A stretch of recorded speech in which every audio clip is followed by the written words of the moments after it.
আচ্ছা, আপনি সবসময় দায়িত্ব থেকে পালিয়ে থাকতেন। কিন্তু এই মুহূর্তে আপনি যকসুর ভিপি হওয়ার জন্যে লড়ছেন। এখান থেকে কেন পালিয়ে থাকছেন না? আসলে যকসুর ভিপি হওয়ার ক্ষেত্রে কয়েকটা বিষয়। একটি বিষয় হচ্ছে আমি তো যে ভীতি থেকে বেরিয়ে এসে বিশ্ববিদ্যালয়ের সভাপতি হিসেবে দায়িত্ব পালন করছি।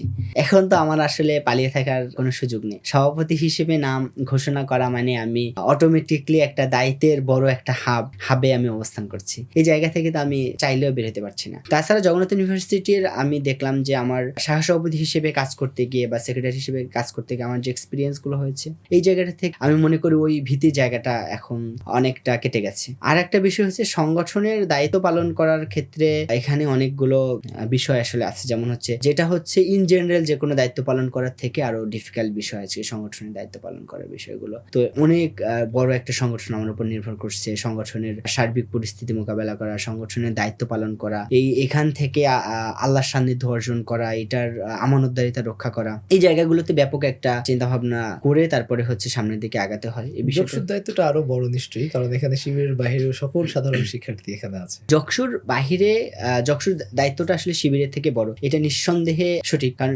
যকসুর দায়িত্বটা হচ্ছে পুরো শিক্ষার্থীদের প্রতিনিধিত্ব করা, নট শুধু শিবিরের পার্টিকুলার একটা অংশের প্রতিনিধিত্ব করা। কিন্তু এখানে কিছু বিষয় হচ্ছে, এখানে তো আপনার প্রেশার গ্রুপ হিসেবে আপনি কাজ করছেন।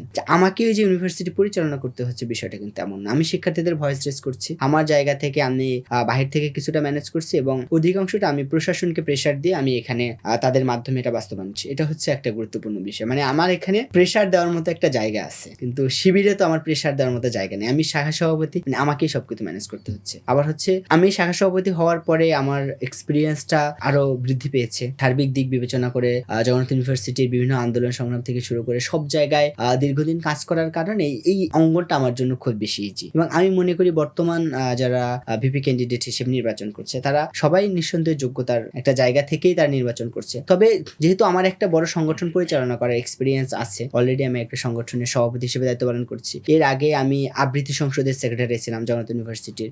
তারপর হচ্ছে ওল্ড ঢাকা ডিবেটিং সোসাইটির প্রেসিডেন্ট ছিলাম, rotary club of Dhaka greater city treasurer ছিলাম। তারপরে আমি জগন্নাথ ইউনিভার্সিটি ডিবেটিং সোসাইটির নিয়মিত একজন বিতার্কিক ছিলাম। তারপর হচ্ছে নেটওয়ার্ক অফ ইন্টারন্যাশনাল ল স্টুডেন্টদের সাথে কাজ করেছি। জগন্নাথ ইউনিভার্সিটি মুড কোর্ট সোসাইটির সাথে দীর্ঘদিন কাজ করার সুযোগ হয়েছে। Physically challenge development foundation Jagannath university PDF এর আমি অর্গানাইজিং সেক্রেটারি ছিলাম, কর্মশালা সম্পাদক ছিলাম। তারপরে বেশ কয়েকটা সংগঠনে আমার কাজ করার সুযোগ হয়েছে। আমি হচ্ছে আপনার society for student development SSD, যেটা ইংলিশ মিডিয়াম স্টুডেন্টদের নিয়ে কাজ করে, এখানে আমি 1.5 বছর ওল্ড ঢাকা ব্রাঞ্চের প্রেসিডেন্ট হিসেবে কাজ করেছি। এই মাল্টিপারপাস কাজ করার মধ্য দিয়ে আমি মনে করি যে এক্সপিরিয়েন্সটা আমি গ্যাদার করেছি, এটা আমার যকসু চালানোর জন্য আলহামদুলিল্লাহ এনাফ, এবং আমি এর মাধ্যমে আমি ছাত্র সংসদকে খুব ইজিলি পরিচালনা করতে পারবো ইনশাল্লাহ।